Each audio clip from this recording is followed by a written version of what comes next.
Hi මේ video එකෙන් අපි ස්ප්ලෑෂ් ලව් කියන ඩ්‍රාමා එකේ දෙවනි කොටස ගැන කතා කරනවා වගේම ඔයාලා තවමත් මේ කතාවේ රසවත් සිදුවීම් ගොඩක් තියෙන පළවෙනි කොටස බැලුවේ නැත්නම් අනිවාර්යෙන්ම උඩම තියෙන කමෙන්ට් එකේ වීඩියෝ එක බලලා මේ වීඩියෝ එකට ලයික් එකක් දාගෙනම එකතු වෙන්න. හරි ඔයාලට මතක ඇති අවුරුදු 3කින් මේ රටට වහින වැස්සෙන් පස්සේ පළවෙනි කොටසේ අන්තිමට සෙයිජොන් එයාගේ හැඟීම් ගැන කියලා ඩැන්බිව බදා ගන්නවා කියලා. ඉතින් ඊළඟට මෙහෙම සිතුවිලි ගොඩක හිරවෙලා ඉන්න ඩැන්බිට පළවෙනි දවසේ දුවගෙන ගිහින් වතුරවලට පැනපු විදිහ මතක් වෙලා එයාගේ ලෝකයට ආපහු යන වතුරවල දිහා බලාගෙන හිටියත් මේ වෙලාවේ ආපහු යනව වෙනුවට එයා සෙයිජොන්ව තදින් බදා ගන්නවා.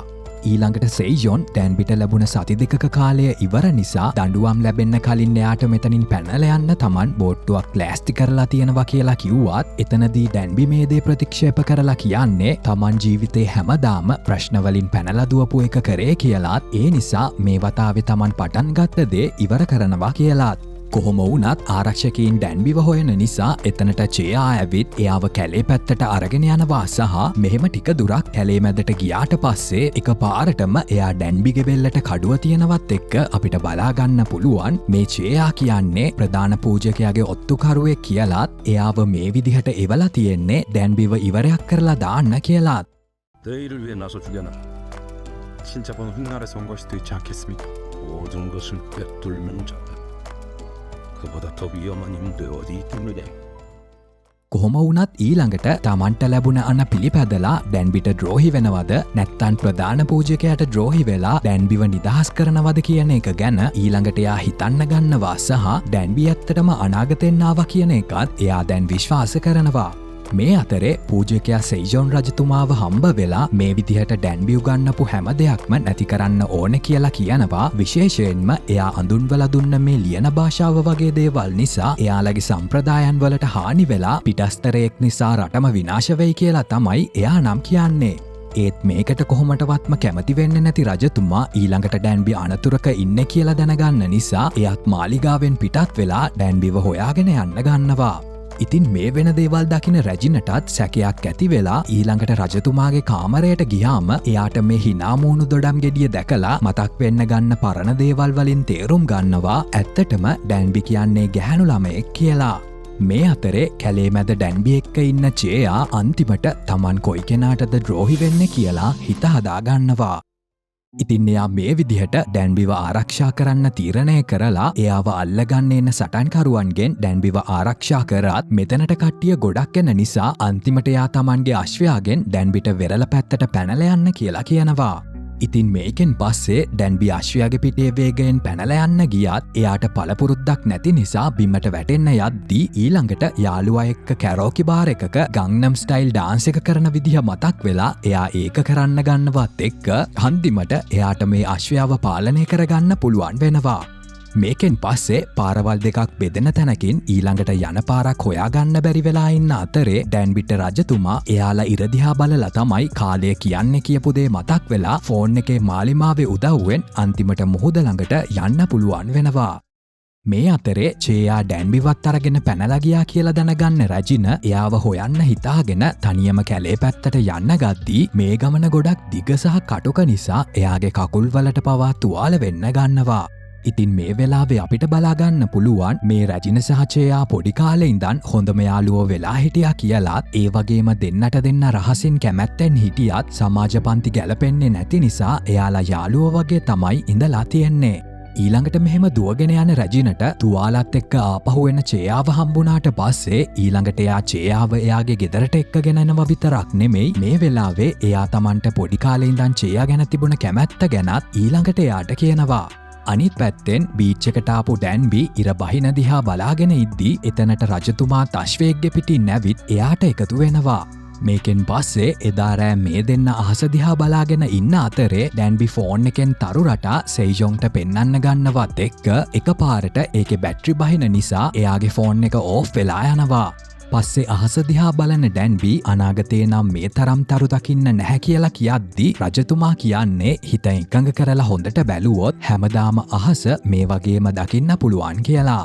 ඉතින් ටික වෙලාවකට පස්සේ සෙයිජෝන් ඩැන්බිගේ අතේ ලව් කියන වචනය ලියලා එයාගේ ආදරය ගැන කියනවා වගේම ඩැන්බි අනිත් පැත්තට ඒ වචනේම අකුරු ගලපලා එයාට චොක්ලට් එකක් දෙනවා.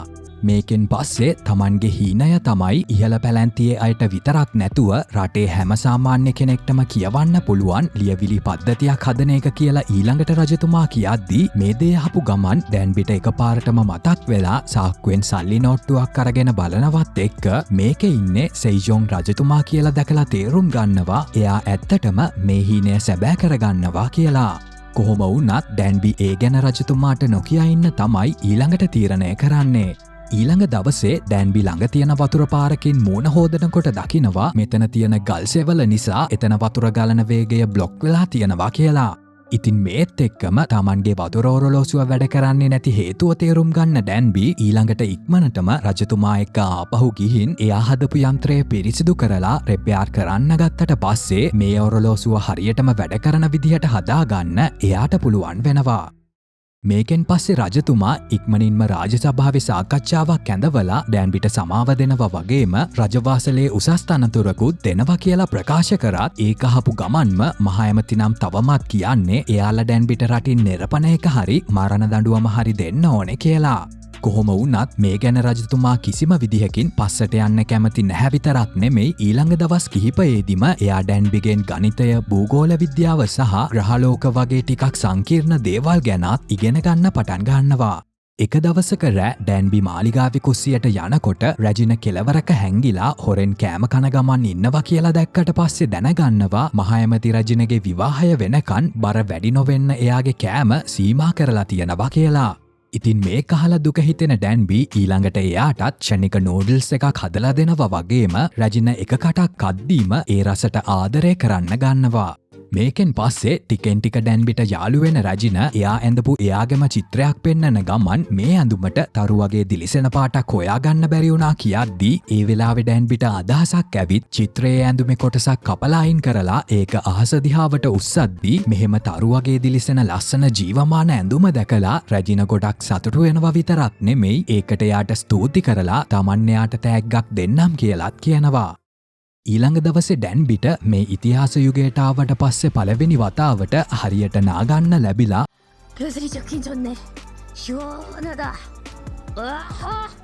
ගොඩක් ලස්සන ඇඳු මන්දවලා එයාව සරසවන්න ගන්නවා වුණත් ඩැන්බිට තවමත් හරියට තේරෙන්නේ නැහැ මේ මොකක්ද වෙන්නේ කියලා.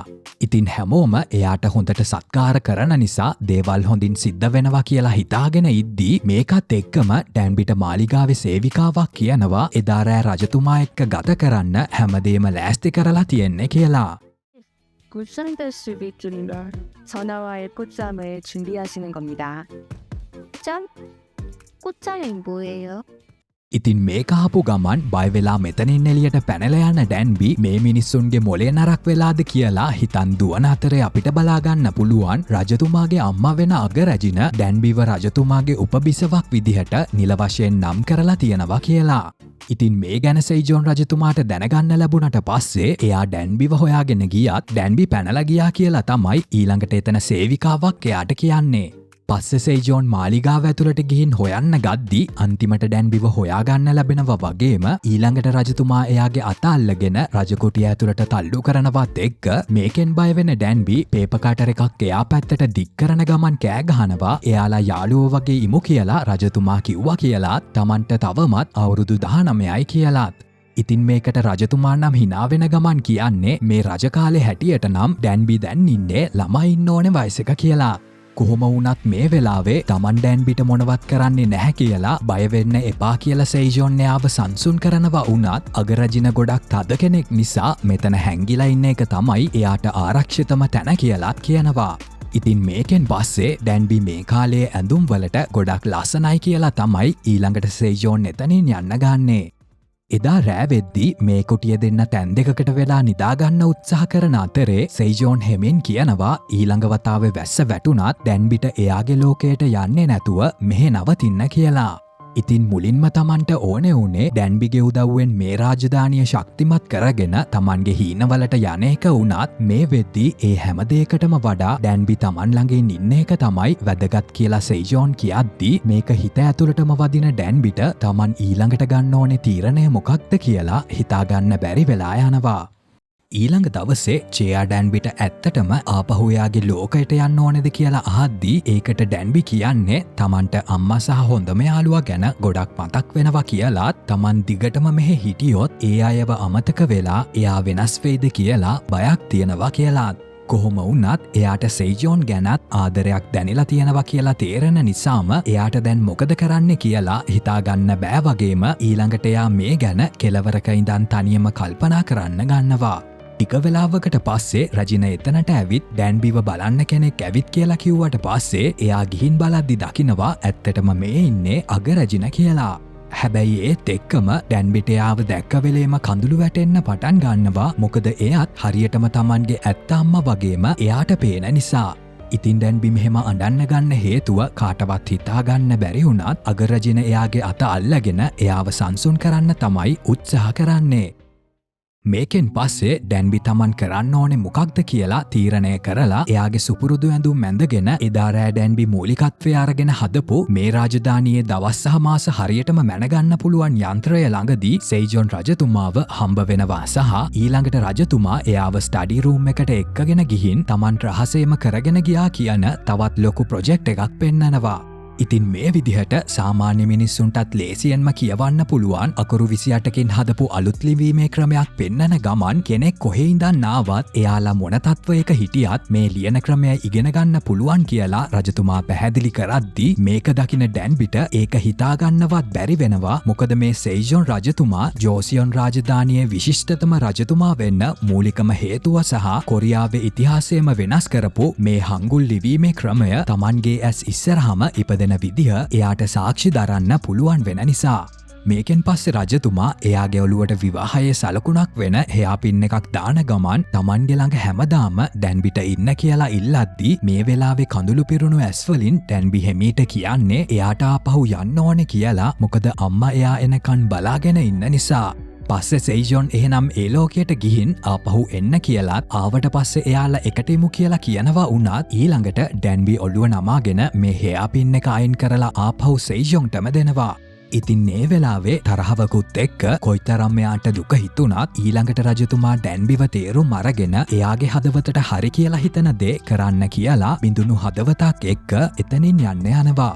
ඉතින් මේ වෙලාවේ ඩැන්බි දුකින් තනියම එතන ඉතුරු වෙලා ඉද්දී එක පාරටම පිටිපස්සෙන් ඝාතකයෙක් ඇවිත් ඩැන්බිගේ ඔළුවට පාරක් ගහලා එයාව බිම වට්ටලා ඊළඟට එයාගේ පිටට කඩුපාරකින් නැන්නට පස්සේ මේ රජතුමාගේ නිපයුම් හැමදේම තිබුණ මේ මුළු ස්ටඩි රූම් එකම වැඩි වෙලා නොයාම ගින්නෙන් වැහිලා යන්න පටන් ගන්නවා. ඉතින් මේ වෙලාවේ එතන අඩසිහියෙන් ඉන්න ඩැන්බි රජතුමා දුන්න හෙයාපින් එක තදින් අල්ලගන්නවත් එක්ක මේ ගින්දර මැද එයාට සිහිය නැති වෙලා යනවා.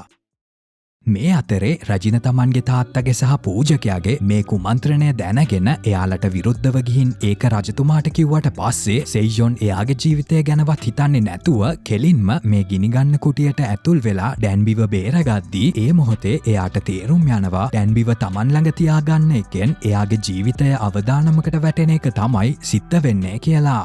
ඊළඟ දවසේ එයා තරහින් මේ වුණ දේ ගැන සේවකයින්ට කතා කරන ගමන් කියනවා එයාලගේ භාණ්ඩාගාරයෙන් වෙඩි බෙහෙත් නැති වෙලා තියෙනවා කියලා. ඒකෙන් පස්සේ සෙයිජොන් පූජකවරයාගේ අතේ වෙඩි බෙහෙත් තියෙනවා කියලා දැනගෙන හැමෝවම පුදුම කරවන ගමන් එතනට එන ඩැන්බිගෙන් අහනවා කලින් දවසේ රෑ මේ පූජකයාගේ කටහඬද ඇහුනේ කියලා.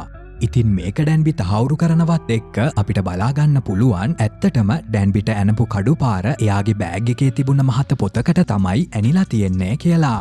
ඉතින් මේකෙන් සෙයිජොන් තමන්ගේ විශ්වාසවන්තම පූජකවරයා මෙහෙම තමන්ට වංචා කරා කියලා කලකිරෙනවත් එක්ක මේ වෙලාවේ පූජකයා කියන්න ගන්නවා මේ අලුත් ලිවීමේ පද්ධතිය පැතිරුණොත් තරුණයින් තමන්ගේ අදහස් නිදහසේ ලියන්න පටන් ගනී කියලාත් ඒකෙන් එයාලගේ රාජ්‍ය බලය නැති වෙලා මේ රටම උඩි යටිකුරු වෙයි කියලාත්. හැබැයි මේ වෙලාවේ රජතුමා පැහැදිලි කරලා කියන්නේ මිනිස්සුන්ට නිදහසේ හිතන්න දෙන එක තමයි තමන්ගේ හීනය වෙන්නේ කියලා වගේම එයාලගේ රාජ්‍ය බලය නැති වුණත් නැතත් නිදහස් රටක් හැමෝටම අයිති වෙනවා කියලා.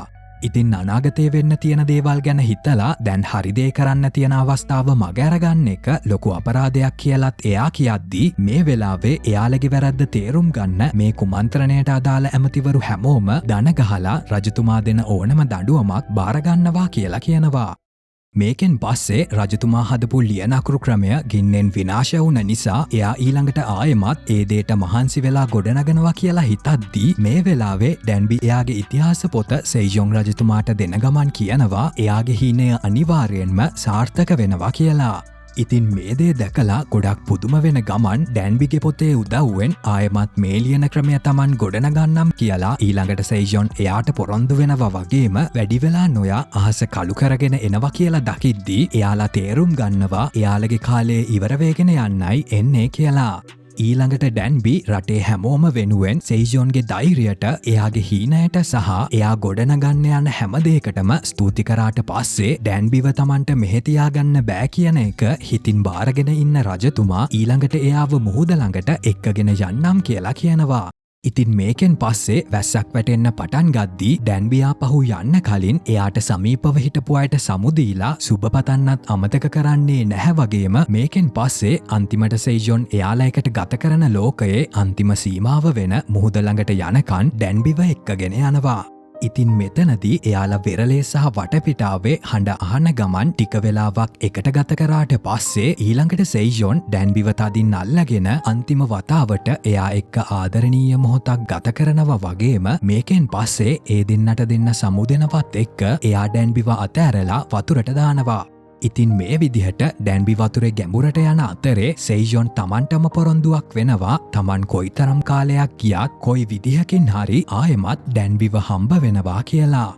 ඉතින් ඊට ටික වෙලාවකින් එකපාරටම ඩැන්බි පාක් එකේ පොඩි වතුර වලෙන් ආයෙමත් එළියට එනවත් එක්ක එයා ගොඩක් පුදුම වෙන ගමන් තේරුම් ගන්නවා ඇත්තටම මේ ලෝකයේ තප්පර කිහිපයක් විතරයි ගත වෙලා ගිහින් තියෙන්නේ කියලා. පස්සේ තවත් කාලය නාස්ති නොකර එයා ඉක්මනටම විභාගශාලාවට දුවගෙන යද්දී වාසනාවකට වගේ විභාගය මේ වෙලාවෙම තමයි පටන් අරගෙන තියෙන්නේ.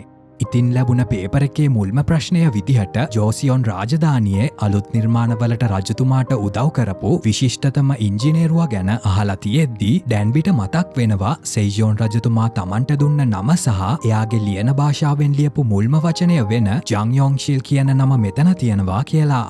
ඉතින් මේ වෙලාවේ ඩැන්බි තේරුම් ගන්නවා මේ වුණ හැම දෙයක්ම හීනයක් නෙමෙයි කියලා තමනුත් ඇත්තටම ඉතිහාසයේ කොටසක් වෙලා තිබිලා තියෙනවා කියලා.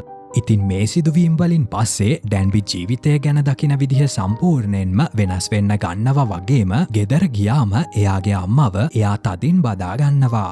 කාලයත් එක්ක ඩැන්බි Tamanගේ ජීවිතය සහ Tamanගේ වටේ ඉන්න අයව ගොඩක් අගය කරන්න ගන්නව විතරක් නෙමෙයි එයා දැන් වෙද්දී අනාගතය ගැන ගොඩක් සුබවාදීව හිතන්නත් පුරුදු වෙලා ඉන්නවා.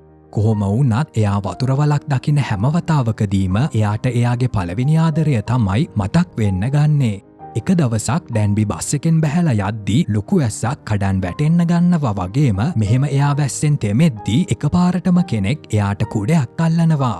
ඉතින් ඩැන්බි ඒ කෙනා දිහා බලද්දී එයා ඇත්තටම සෙයිජොන්ට සමානයි කියලා දැකලා ඒක අදහගන්න බැරි වෙලා ඉන්න අතරේ මේ කෙනා කියනවා එයාලා මීට කලින් ගොඩ කාලයකට කලින් හම්බ වෙලා තියෙනවා කියලා. මේකෙන් පස්සේ අපිට බලාගන්න පුළුවන් විභාගයේ දවසේ බස් එකේ යද්දී මේ කෙනා ඩැන්බිව මුලින්ම දැක්ක ගමන් එයාට හිත ගිහින් තියෙනවා කියලාත් එදා ඩැන්බිගේ බිම වැටුණ නෝට්ස් ටික මේ කෙනා තමයි අහුලලා දුන්නේ කියලාත්. ඉතින් මේ විදිහට එදා ඩැන්බි අමතක කරලා ගිය කුඩය අද ආපහු මේ කෙනා එයාට ගෙනත් දෙනවත් එක්ක එක ලෝකයක එයාලගේ ආදර කතාව ඉවර වෙද්දී තව ලෝකයකින් ඒක පටන් ගන්නවා කියලා පෙන්නන ගමන් තමයි මේ කතාව ඉවර වෙලා යන්නේ.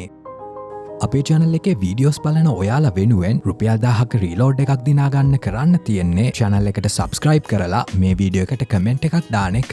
ඉතින් මේ වගේම කාලතරණය කරලා අමාරුවේ වැටුණ දක්ෂ කෝකියෙක්ගේ කතාවක් ඔයාලට මේ වීඩියෝ එකෙන් බලන්න පුළුවන්. එහෙනම් අපි ඊළඟ රිවිව් එකෙන් හමු යමු. හැමෝටම සුබ දවසක්.